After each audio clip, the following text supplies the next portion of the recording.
My name is Gabriela Salmeron. I work at Framestore. I'm currently the head of grooming and KineFX at the advertising, episodic, and immersive department. So let's start it with our Framestore Rio.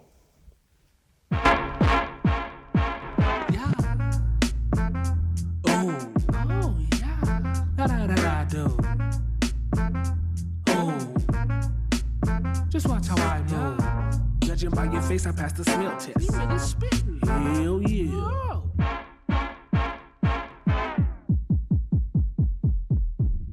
Trying to see if I got it. I'm like, hell yeah. Hell yeah. Found $50 in your pocket? Alright, hell yeah. Hell yeah. If you know who I be, sing it. Hell yeah. Hell yeah. Found $100 in your pocket? Alright, hell yeah. Hell yeah. Oh, you really about the profit? Alright, hell yeah. Hell yeah. Found $1,000 in your pocket? Oh, hell yeah. Found $1 million in your pocket? Now I don't believe. That don't sound right.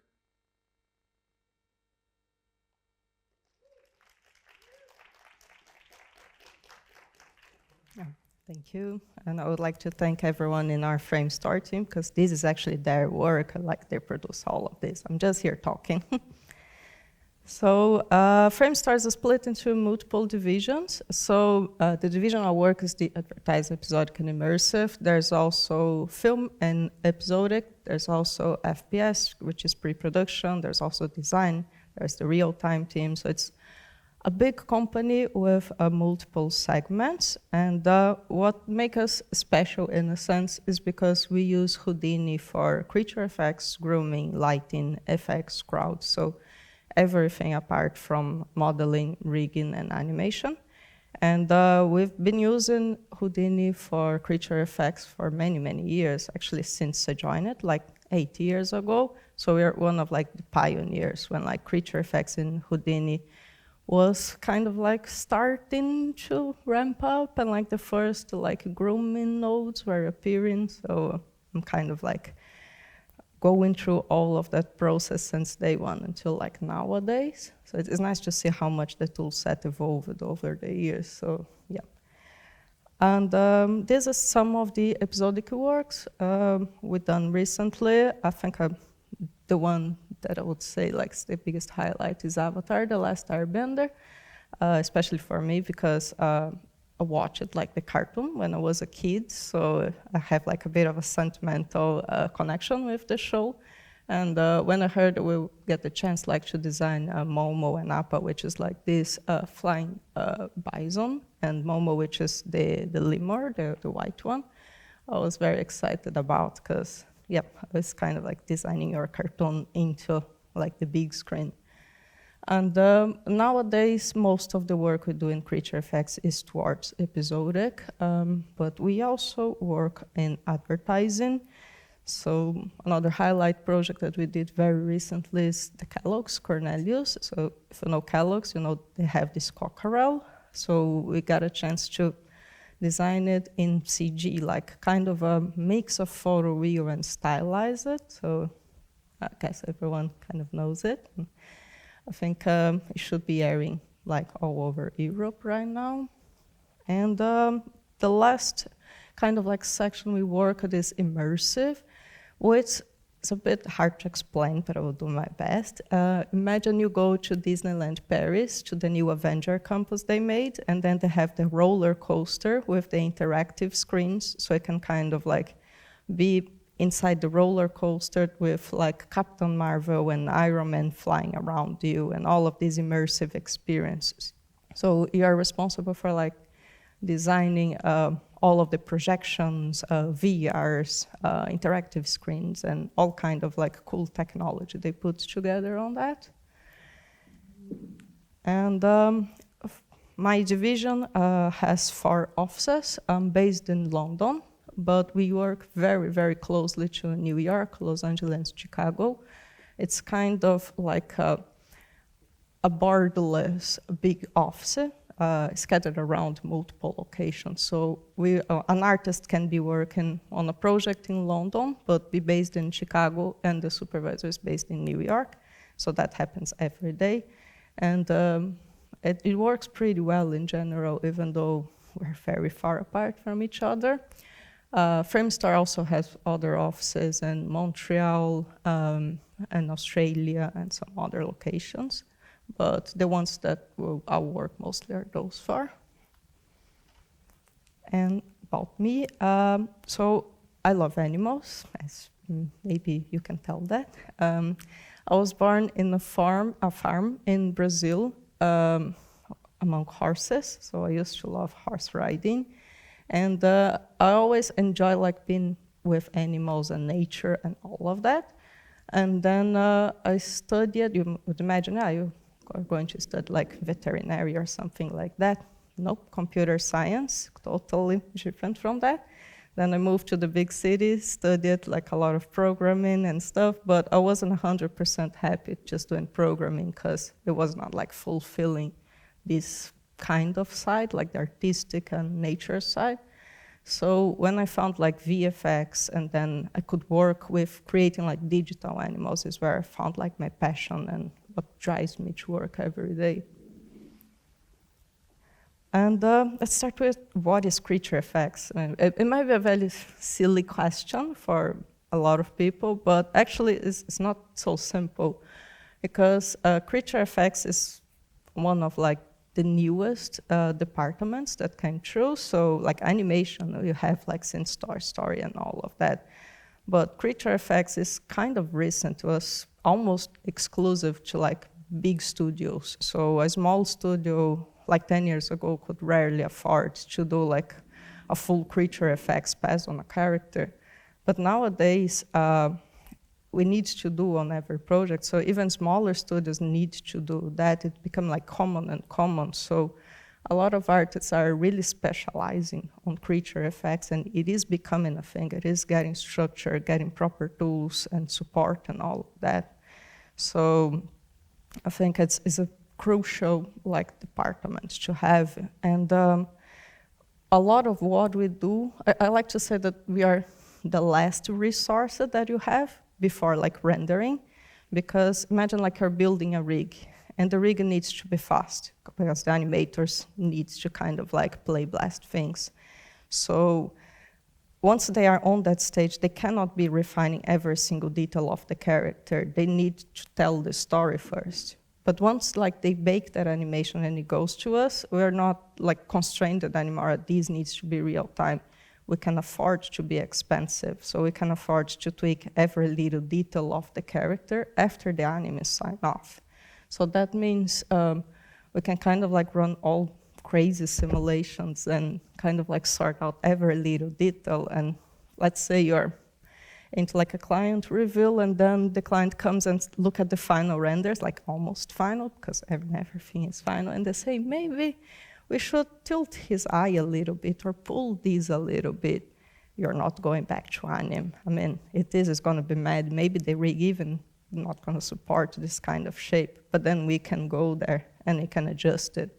So we're kind of like the last department that can completely change the character without breaking the pipeline or kind of like rolling back to stage one. So we are very important in a sense of like keeping like the little details at the end without like being really like a rollback in general.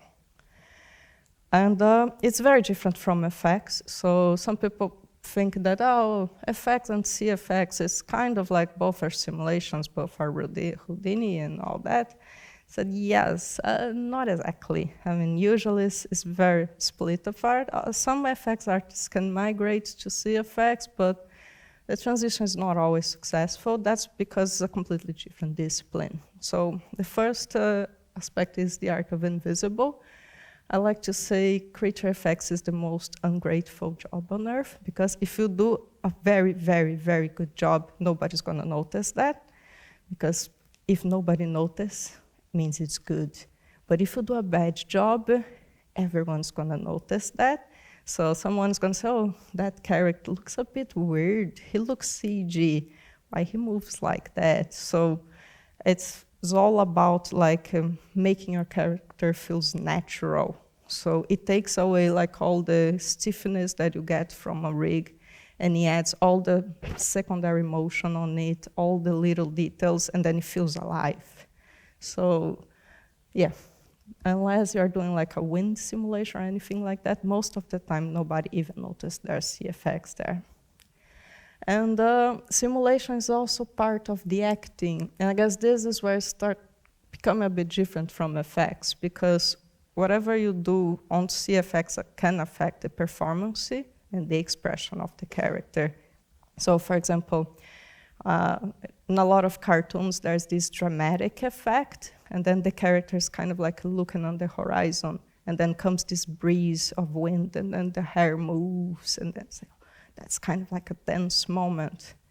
And that's all about, like, we bring the breeze to bring that moment on it. So I kind of like help incorporate and, for example, a character that has like a long cape, like Batman, and then he lands, and that cape's like lands perfectly behind him. So it gives like that feeling of, oh, he's kind of like a cool guy and all of that. So it is part of the acting. We can do like a lot of little tweaks on the face to bring more the expression, like to help correct some blend shapes, exaggerate some shapes, like facial sculpting, even like on the hair, and kind of like turn things around to give him more like a cool look or kind of like a more depressing look. So you can play with it in many ways.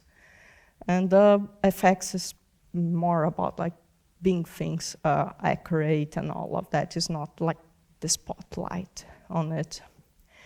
And the last step is consistency and organization. So we cannot afford to not have consistency and organization, especially on like bigger projects like episodic, because we might have the same character running over like 100 shots, 500, 1,000 shots, sometimes even more. So it needs to be a setup that whatever you apply is going to give the same result. If someone picks up that scene, they're going to like learn right away how to use that, and they're not gonna like spend ages trying to figure out things. So we invest a lot of our time just making sure everything's properly organized, because yeah, that's how you can manage to run a lot of shots in an efficient way. And creature effects is also different from grooming, and that's something that's very common for people to mix together, like especially some producers, supervisors. I have so many chats with producers, like explaining to them that these artists can do grooming but not CFX, and vice versa, because it's two completely separated disciplines. Like the tool sets that you use for grooming have nothing to do with the tool sets used for creature effects. So the grooming is the art of like combing hairs and placing them, adding clumps and all of that on a static pose. So on the groom, you don't move things, they are static. Creature effects is where things move. This is how I usually explain for people that don't really understand like the complicated process. So if it starts moving, it's creature effects. And there's a bit of like overlap on that, especially when you're generating guides and kind of like attaching them back in the grooming, but that's pretty much the only section that you have an overlap. Some artists can do grooming and a little bit of CFX. Some artists can do CFX and a little bit of grooming. Grooming is usually, I would say, 75% artistic, and the rest is technical, and CFX is the opposite. So CFX is more technical, but you do need to have an artistic eye. So usually the profile of people is different. Rarely, very rarely, you can have someone that is pretty good at both grooming and CFX. And we like to call them the unicorns, because they're very rare. So, but it's usually you have to pick like what direction you're going if you're a student. It's good to learn everything, but on a big studio, most likely you either be doing one or the other. So this is kind of like an overview on what I will be talking about today. And this is like the steps of CFX, like the most common ones. You can have more than that. But usually it's just like a bunch of simulations that run on top of each other. So you start with like muscles, and then you're gonna do like fat and tissue, and then a piece of skin if it has cloth, like cloth, fur, feathers, and then shot sculpting finally. So I won't be able to explain in a lot of detail all of this. So I'm just gonna give like a brief overview, some little tips here and there to help you visualize that. But hopefully it's gonna like help you understand a little bit of the process.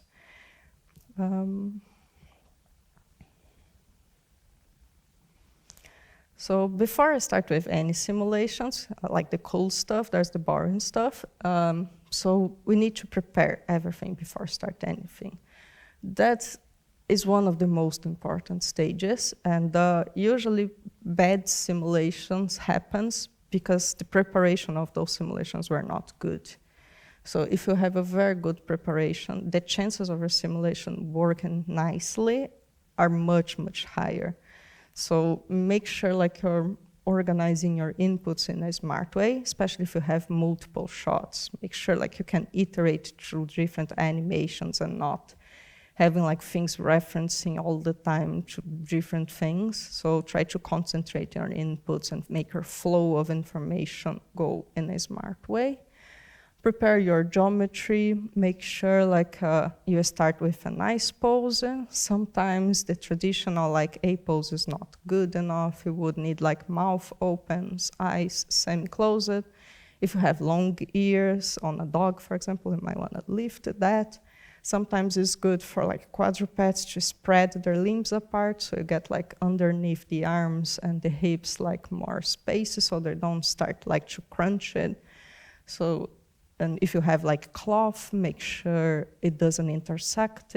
So think about that on how like you can have a nice starting point, and from that you can pre-roll into your animation. You can apply soft transforms, time remappers. So if the character is like flying super fast, you might not want to simulate that. You want like to slow him down, like reduce its amount of movement it does in space, so the simulation is more stable. If you have like a slow motion section, you might want like to simulate on like the normal speed and then time remap it back on the slow motion, or like vice versa. If it moves too fast, like Flash, then you might want like to slow him down, simulate, and then put back that remapping. So think about how you can optimize your setups in general.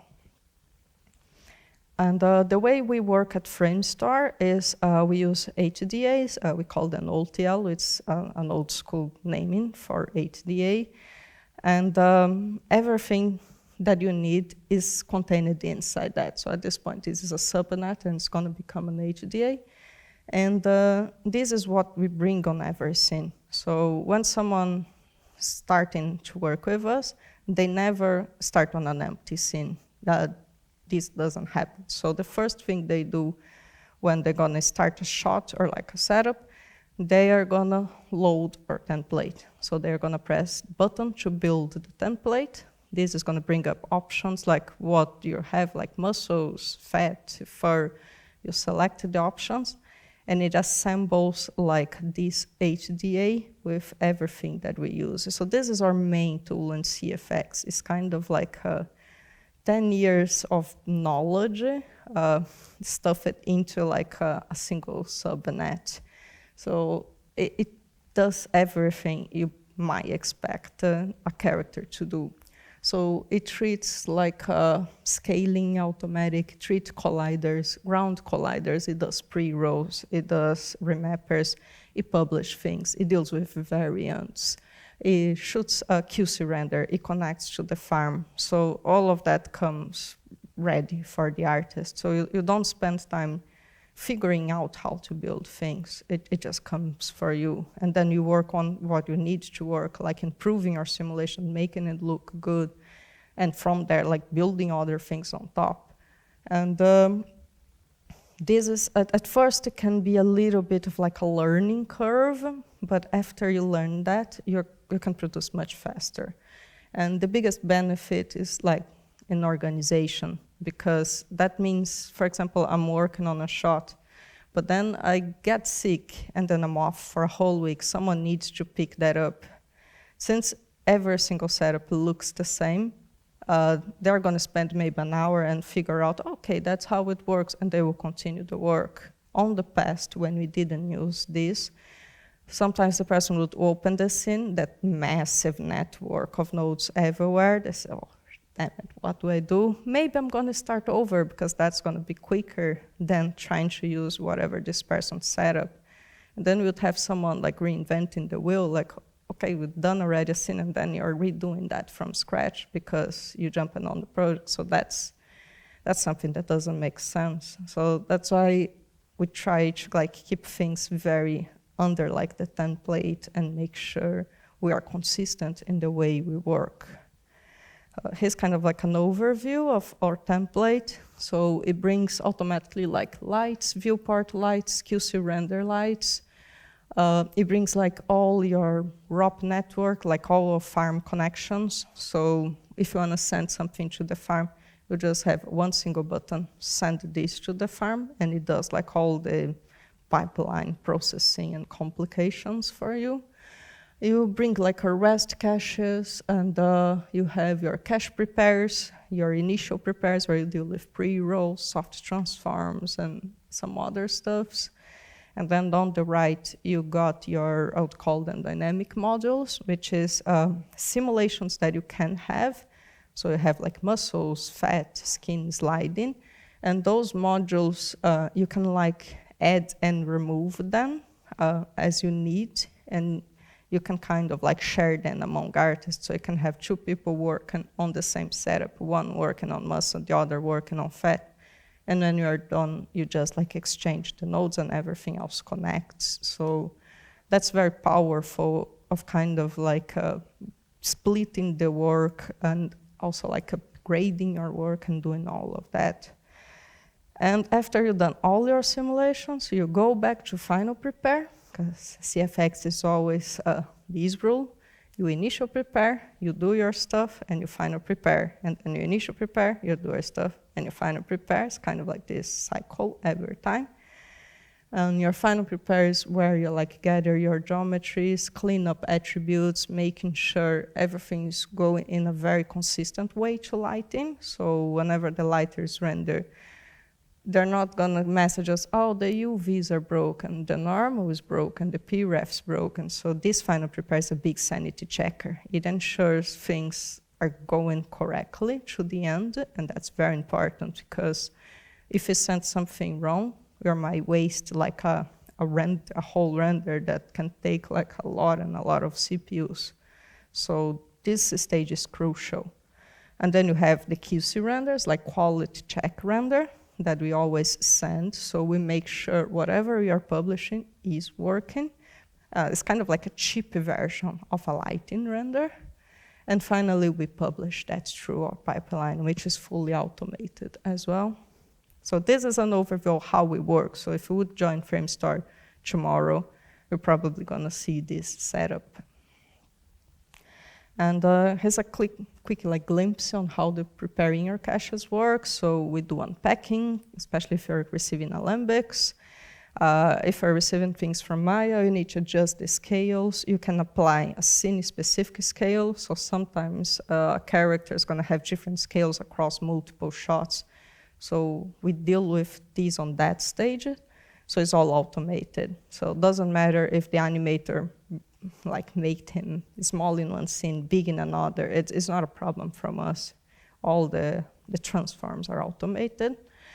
You add like all their attributes and stuff, and then you clean up what you don't need. So this is kind of like just an idea of how you would organize. And even you're on a student project, I would recommend doing this as well, because it's very useful. And the pre-roll stages, we do something more elaborated, but here's is how, just using Houdini out of the box, how you can do a very simple kind of like positioning things for a pre-roll. So if you look at Roberto on the rest, and this is our animation, and the one like the wireframe templated is where you want him to be. So if we use this extract transform node with the invert transformation and plug this into the transform pieces, we can quickly like grab one geometry from one point and position it to the other point, like with all of the rotations in it. From that, you can blend shape. You can use KineFX to do a more sophisticated kind of like pre-roll blend shape. So you can do multiple things. So that's a very, very simple way of kind of like moving things into space. So it's a very useful node in general. Now starting on muscles. So first of all, I need to prepare, and then I'm going to talk about tension and impact and how is the logic behind of that, a bit of simulation and a bit of on the jiggle side. So first of all, you need some tension shapes. It's kind of like the bulging of the muscles. You can use a very cheap way, just an inflate with a mask and kind of like grow them, or you can really sculpt the shapes apart and make like a proper tension shape. It all depends on how much budget and time you have. Ideally, a sculpted tension shape is the best one. But if not, an inflate sometimes is more than enough, so you have options. And the next stage, you need to attach them to your like our bones. So you're going to convert them to tetrahedrons, which is usually what we use to simulate. A cheaper alternative than tetrahedrons would be using like a cloth simulation with pressure on the inside. Imagine like this is a water balloon, for example. So this is a very cheap way to get something similar to muscles, but are not so complicated as dealing with tetrahedrons. But usually on high-end systems, you're going to have those tetrahedrons. And attaching them correctly to this skeleton is a very important process. So on our workflow, we don't do that on the rig stage. We do that on the Houdini stage on CFX. That's because with the procedural tools we have in Houdini, is much, much easier to do it inside Houdini than to do it like on the rig in Maya. So we can pretty much attach everything with our custom tools in like 10 minutes properly. And the idea behind that is that it scans a nearby skeleton, like what are the closest bones, and use that to deform. It also uses some extra stuff like a oriented cage around that helps like preserve the volumes and the shape in general. So it's really good to have like a decent attachment before you even start the simulation. Some cases you don't even need to run a full simulation, just attachment to preserve your volume, it might be enough, like if you're looking into cutting like simulation times in general. And here's a quick tip. If you have like a tetrahedron and you want to point deform that, you'll notice that if you just point deform that tetrahedron, the result might look a bit weird in general. So what I recommend doing is converting it back to like normal geometry, point deforming that, and then you can apply like a delta mesh, which is another magic node in Houdini. You need to know about delta mesh. It brings back all the original like shape, offsetting like all the transforms. And then after that you point deform again, but then the tetrahedrons on top of that converted deformed geometry. This is going to give you like a much, much better result. So just a quick tip that I learned over the years, and I wish I had learned it before. And after you attached your muscles, you need to calculate the tension, like when the muscle is going to bulge. So a lot of softwares, I think like all the ones I know at least, uses this kind of logic, which is the stretching lines, like tension lines. And the idea is you place a line, and then based on how much it stretches, it's going to define if a muscle is tensioning. So, for example, if imagine like my arm here, whenever I do this movement here, I can feel like my biceps tensioning. So if you put a line here on my wrist and on my shoulder, and whenever I make this movement, I can feel the bulge. So based on like this kind of rule, I can kind of detect if a tension happens or not. And the same logic can apply all over the body. So placing the stretching lines on the correct place is essential, like to translate this movement. So if you're not sure where to place it, just feel your own body. Like if I move my arm like this or like that, what kind of like muscles I'm feeling like being triggered, and then you'll know, okay, this is where I'm gonna do it. If you're doing an animal, then it kind of like translates over, because at the end of the day, we're not that different. But maybe some anatomy books can help you, but the idea is pretty much the same. Whenever placing your tension lines, also make sure you're not placing them on the same bone. So for example, on the biceps, if I would place it like here and here, this would never stretch, because this is a bone, the bone won't stretch, so I'll never get a bulging. So it needs to be on an area that actually has the movement. So usually it's on different bones, not on the same one.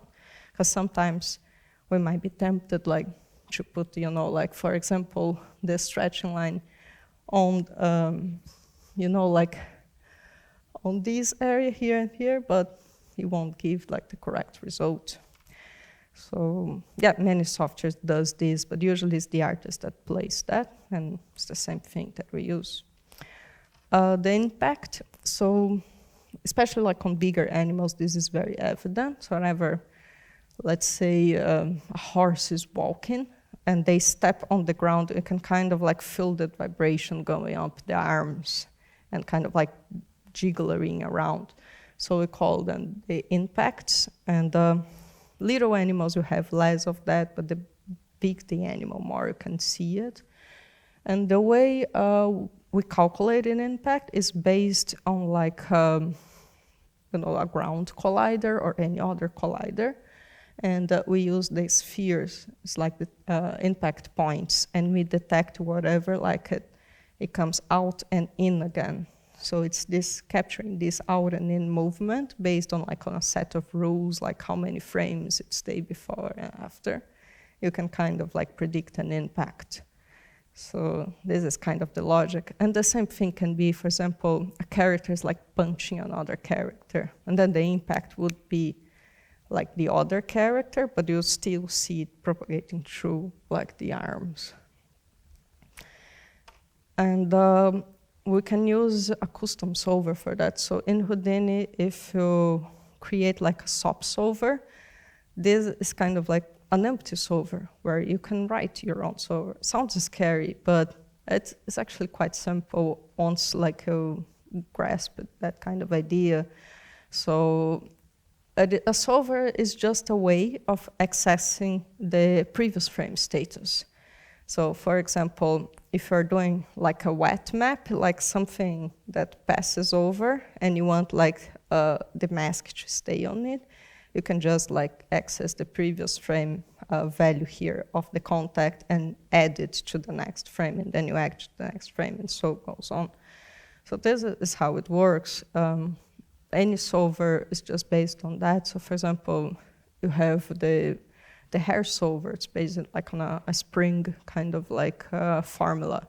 So it just checks like the mathematical result of the previous frame of that formula and uses that to input on the next frame. So this is just the idea. So here's our custom like tension and impact solver, and it has some options like to add some fall offs and some nice like ramps. So whenever like a tension is triggered, it's not like an on and off thing. Like it doesn't look like a glitch like that goes like this, but it does have like a little delay and a little like curved fall off effect to give some nice kind of like feeling on that. And this is just a visualizer of how it works. So at this point, I haven't done any kind of like simulation by, let's say, like the Vellon or FEM simulation.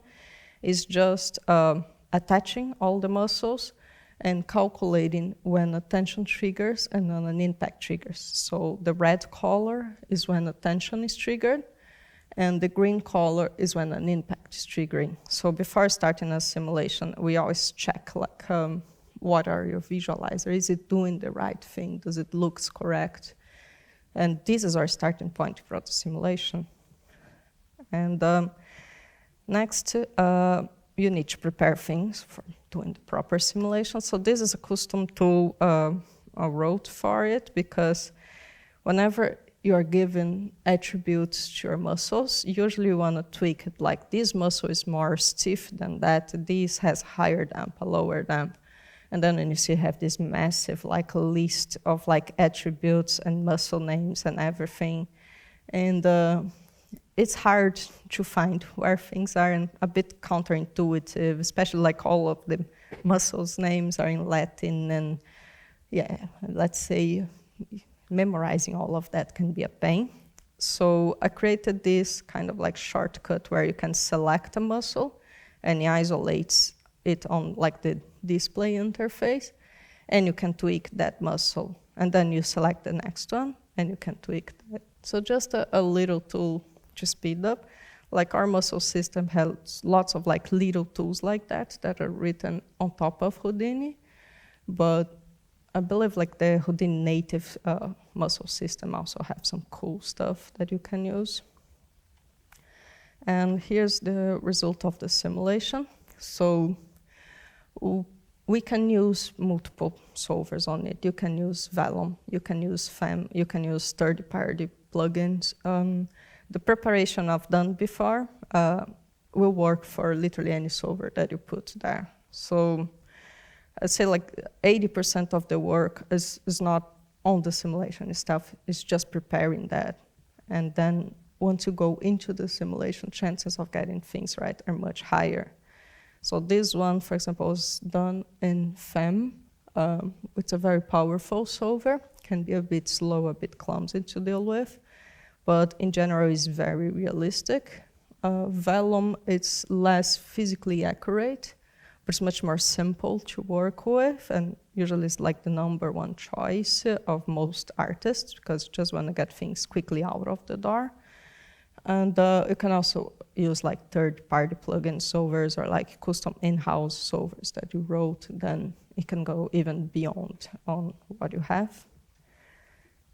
And my last tip on muscles is about chops. So sometimes you want to exaggerate the jiggle that you have in the muscles, and chops is great for that. So this is a very simple way to set it up. So you can just use the spring constraint on it and use like the masks that you generate, you know, like the visualizer masks to kind of like drive it. And then after you simulate, you can just like crank that up. Sometimes when you don't want to simulate the full muscles, we just run these on top of like that tension and impact stage. And then you have something somewhat decent out of the door, like very easily. You can just like toggle a slider and amplify or decrease like the jiggle in general. So, yep, this is all about muscles. Now a little bit about fat and tissue. So usually you have 3 ways to do like fat. And the first one is the most simple one, but it's very useful. Like sometimes you use it on a lot of projects because it's so simple and efficient, and it's the target-based. So on this one, imagine that on the inside where your muscles are, you transfer that attribute over to like our tetrahedrons for the fat, and you just add the target force on that selection. And if you don't have anatomy, which a lot of creatures, we don't do like a full anatomy, you can just grab the original character, shrink it a little bit, and then you use that influence to define like our mask for your target. and then things are gonna like settle up a bit more naturally. If you paint up some attributes like stiffness and target strength, you can get some really nice results out of the box for this. So this is like, if a student, I recommend using that because it's very simple and it can really help like enhance the whole like fat deformation that you get from the rig. The second one is the attachment based. So this one, instead of like using a target force to drive things, you're literally creating constraints between like bones and tetrahedrons. And those can be like sliding constraints, can be more elaborated in a sense. But yeah, we're really like attaching. Usually with this, you get more definition on the muscles, more of the muscles movement is translated over to the fat, but it's also more complicated, more chances of instability and all of that. And the last one, which is like the high-end approach, is a fashion and collision-based. So on this last one, you really get like your muscles, you kind of like convert them to a VDB, you generate your fascia, which is just like a coverage of all your muscles. You simulate that with a sliding, so you have like a clean geometry outlining all of your muscles. And then you subtract from your actually like tetrahedron mass this fascia volume, and then you collide one on top of the other. So this is the most complicated, but it gives like some really, really good results. So you have those three options in general. Here's an example on how important like the fat is for a character. In this case, Onapa is like a chubby, massive sky bison, and it helps like sell how big he is and like how heavy he is. So usually getting like your weight right in the character is very important. Here's some tips about creating tetrahedrons. So you have two nodes to create tetrahedrons in Houdini. One is the solid and bed, the other is the tat conform. You can see like by the colors with what each one does. And which one is the best? It depends. Some cases one does a better job than another.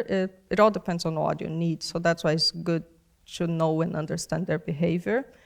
So one, like the pink one, which is the tat conform, it evenly distributes the tetrahedrons. So you have their area quite like similar in general, which is pretty good for some solvers that kind of like requires this kind of like distribution.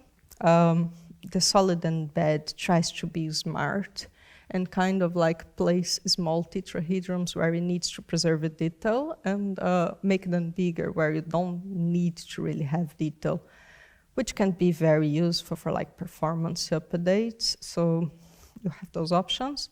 Something I always do before converting my geometry to tetrahedrons is adding a remesh, because that makes it easier to compute like your tetrahedron size based on that. You're usually going to have some better results. So I recommend I always plug in one of those. And the last tip is this node that not many people know about. It's called FemValidate. And it shows like a tetrahedron quality in general. So if you have tetrahedrons being created on a weird way, your simulation might become unstable, might explode. If you have inverted tetrahedrons, chances are your simulation is going to explode or is going to be doing very funny things, especially if more robust solvers like Fem.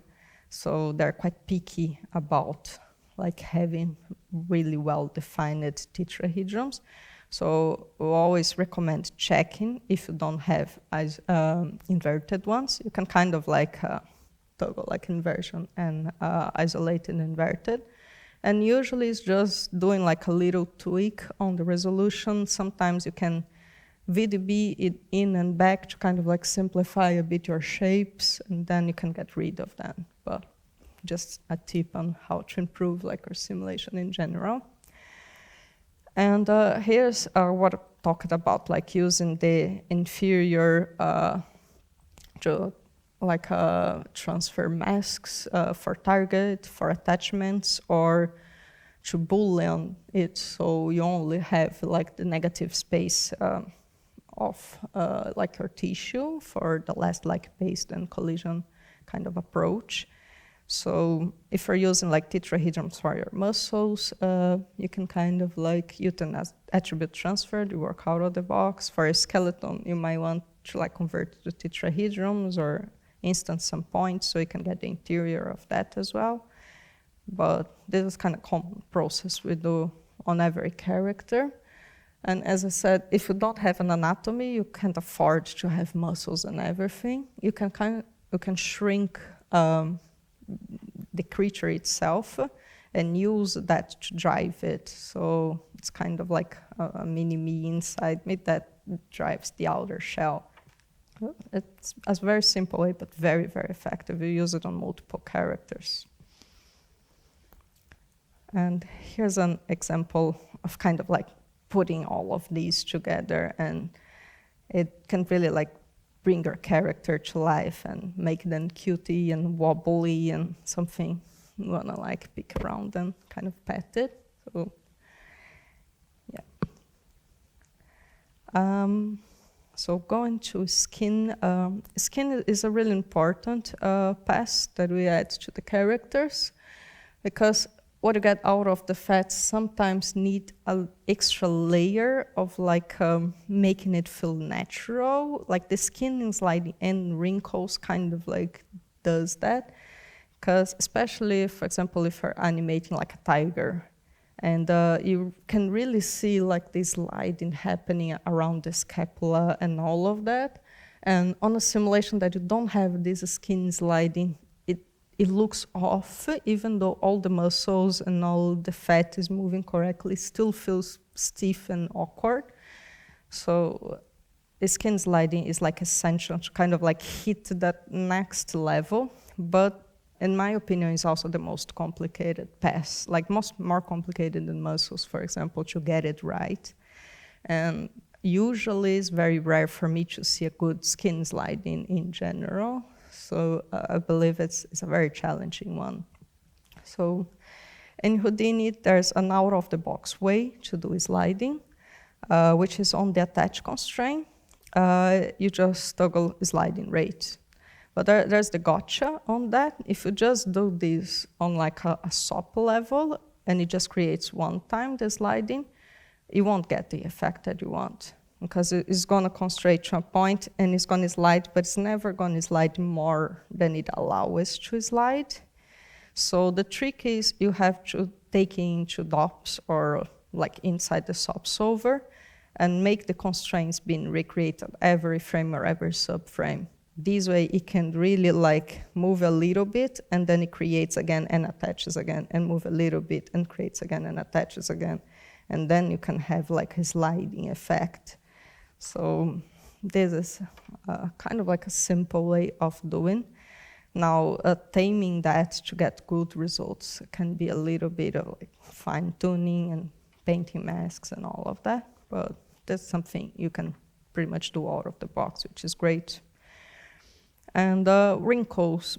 So some characters, let's say an elephant, adding this layer of wrinkles is really nice.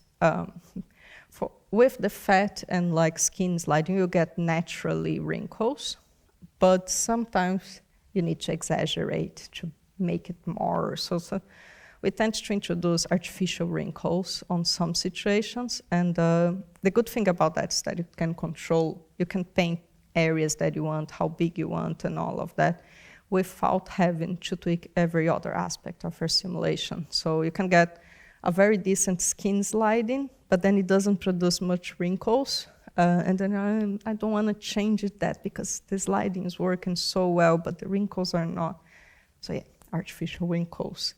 And I personally like to use FEM for that, the finite element solver. For me, it's a beast, especially for this.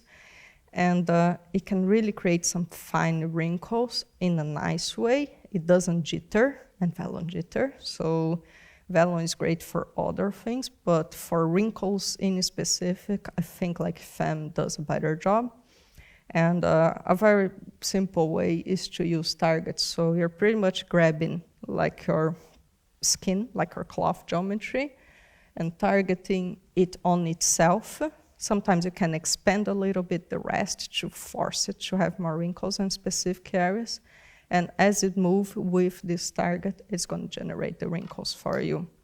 So pretty simple, pretty effective. And yeah, don't be afraid to try FEM. I know it's a bit scary, but it can be very useful as well. And here's another example, especially like with the skin sliding effect and some of like the fine wrinkles all combined. So this is like the muscle sim and then the fat sim, even though the fat is not a big thing on this character because he's kind of like skinny. But then the sliding effect like over the rib cages and the scapula and that layer of like wrinkles and fur. Cloth. I will be touching very, very briefly on cloth because otherwise it's another 1 hour presentation. So if I would pinpoint like what's the most important aspect of cloth when simulating it, I would say it's draping.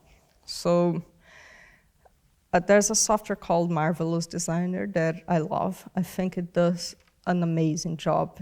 And it's because you really have to do it in the way you would do in the real world. So you have like to bring up your cloth patterns, stitch them around, put your buttons, put everything. And then once you simulate, the simulation is amazing. It looks real. And that's the same kind of idea that I bring to Houdini, that to have like a realistic cloth, it needs to behave like a tailored cloth.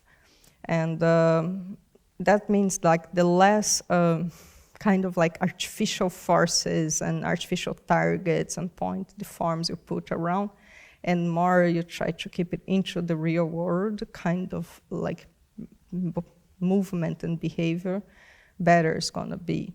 So draping it is essential because when like the modeler something and then you press play, gravity comes down and things fall apart.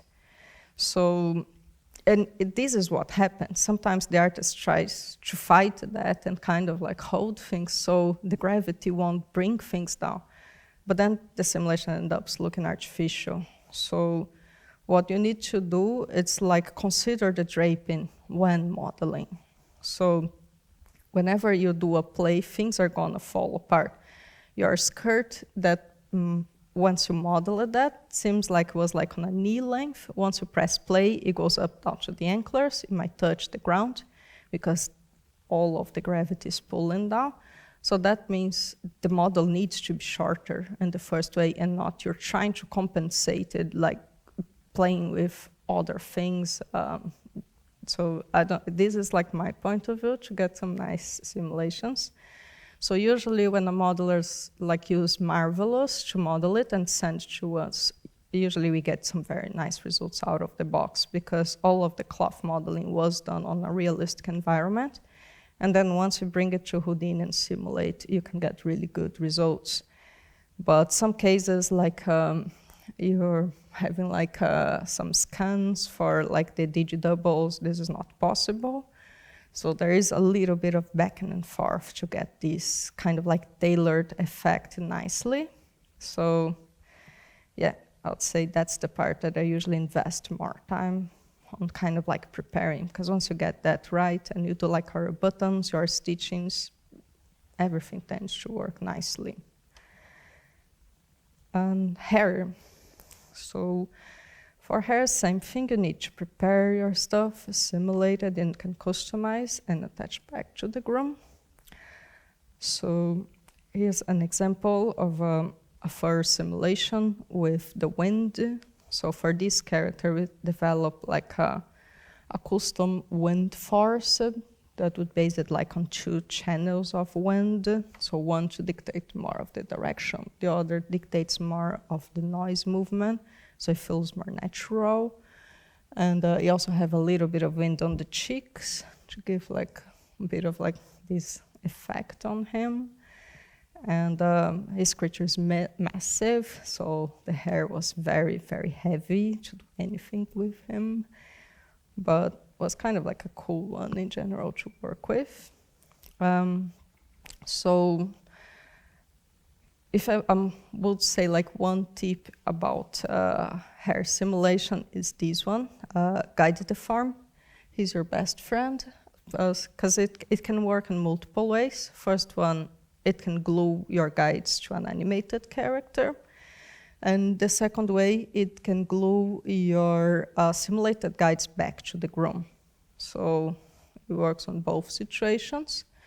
The first one to glue then to the character, we use it all the time, is pretty good. The only gotcha I would say on this is toggle this create orientation attribute when you do that.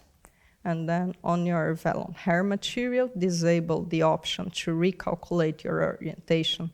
This is going to make things much more stable, because then you're going to give him a very nice predefined orient attribute, and you won't end up with things like flickering around.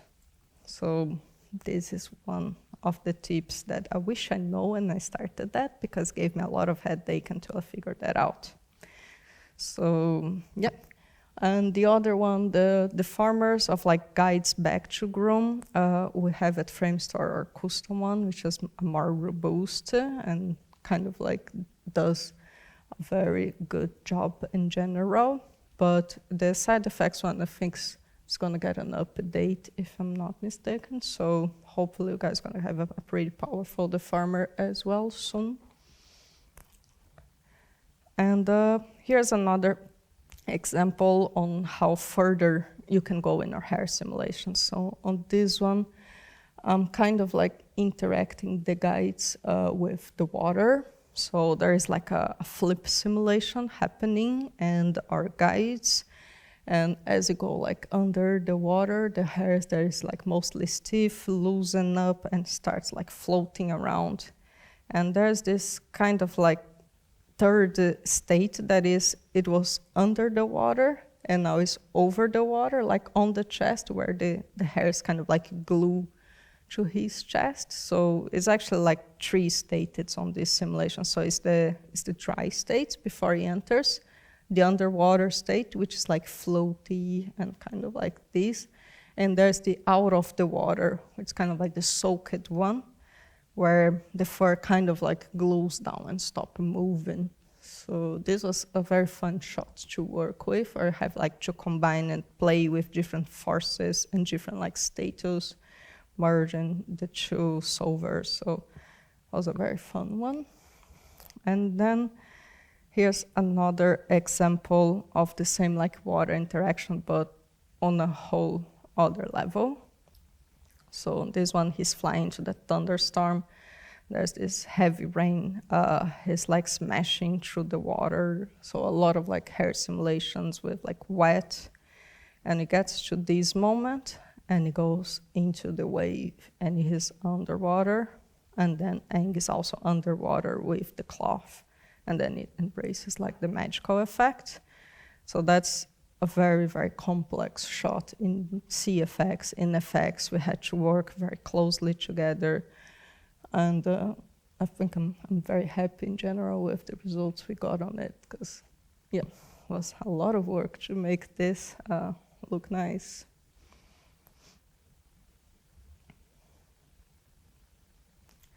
So quickly on feathers. Feathers is also part of CFX. We also simulate that. Usually you're going to simulate like the middle hashi as like a hair sim, and then the rest of the feather as a cloth sim. They have a lot of wind, intersections or something, so it's a whole new topic. So it's also part of CFX, but won't go much deep in that. And shot sculpting. So yeah, after you've done all the simulations, you reach a point that you might need to shot sculpting things, because even though the simulations might look great, the client always have some little notes here and there that is much easier to kind of like do this fine polishing on it. We tend to use Houdini for shot sculpting like 99% of the time. So it is a great tool. I heard that they're doing a whole new tool set of like shot sculpting tools, which is amazing.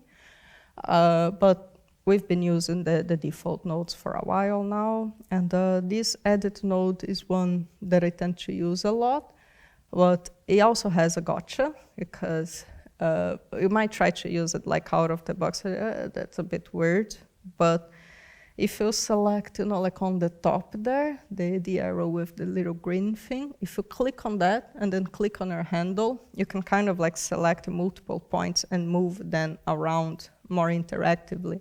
So you don't need to end up with like 20, 30 edit nodes. You can do all in one. And you can turn on the soft radius as well to pull it and influence. So it works kind of like as a move brush. I know like they have the new sculpting tools that also has a move, so that would be great. But on older versions, this is how we usually do. And the nice thing about that's the shot sculpt, it's procedural, so even if the animation changed like a little bit, as long as it doesn't change drastically, the shot sculpt is preserved. So if the animation got updated, we can just rerun that, and we're going to have the same fixes we had before. So yeah, it's very useful in general. And after you've done everything and you publish and you go to dailies and then a bunch of notes and you repeat again and then you repeat again, and that's the never-ending cycle of our life. But yeah, and how to learn it. The side effects Houdini website is amazing. Lots and lots of videos. They're always putting more and more stuff there. I think like, you have enough to get started and to even go further. There are private courses you can pay at universities, like this one. And also, I strongly recommend learning programming for creature effects. When you are a junior, I would say you might be okay not knowing programming. You might be able to do things. If you're starting to go to a mid-level, some VEX programming starts becoming essential. So you need to start thinking out of the box to manipulating things. Once you go to a senior level, a strong VEX and Python programming is essential. So if you don't know how to program in creature effects, your hands are going to be tied. So you won't be able to come up with solutions of things out of the box and all of that. So I really recommend starting wrapping your head around that.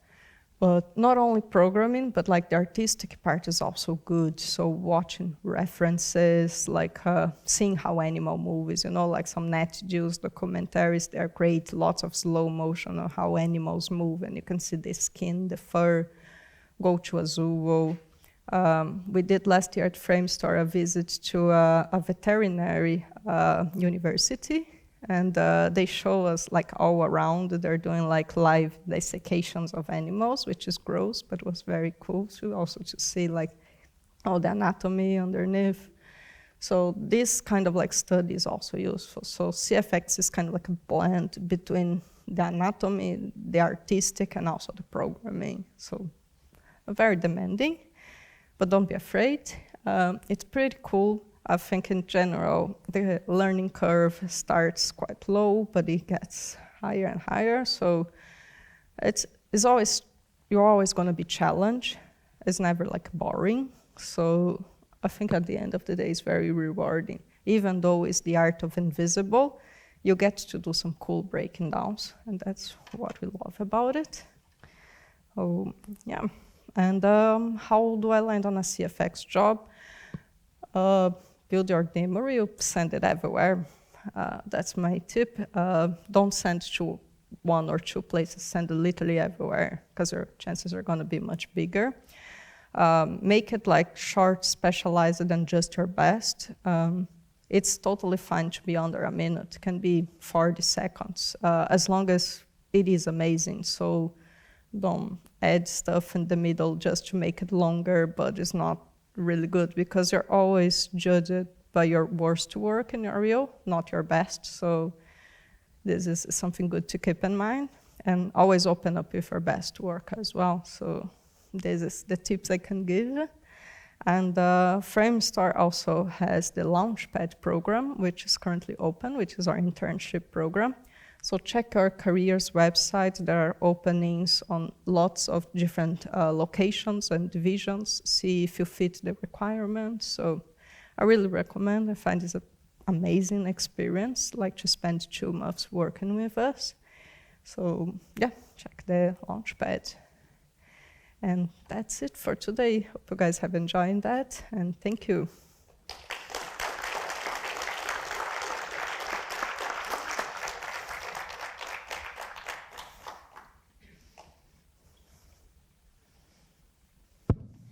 Questions? Yeah. I have a question regarding Groom. So do you have your in-house tool for that, or do you use the Groom tools that are provided?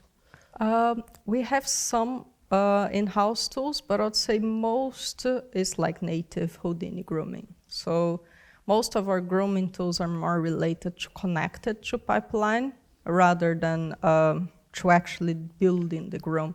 We do use a third-party plugin called Grooming Barry, which is great for combing guides. I really recommend that. But yeah, we have like a few custom nodes to like add some different like noises and freezes. But in general, it's pretty much the vanilla Houdini if you take away all the pipeline stuff. Yeah, great.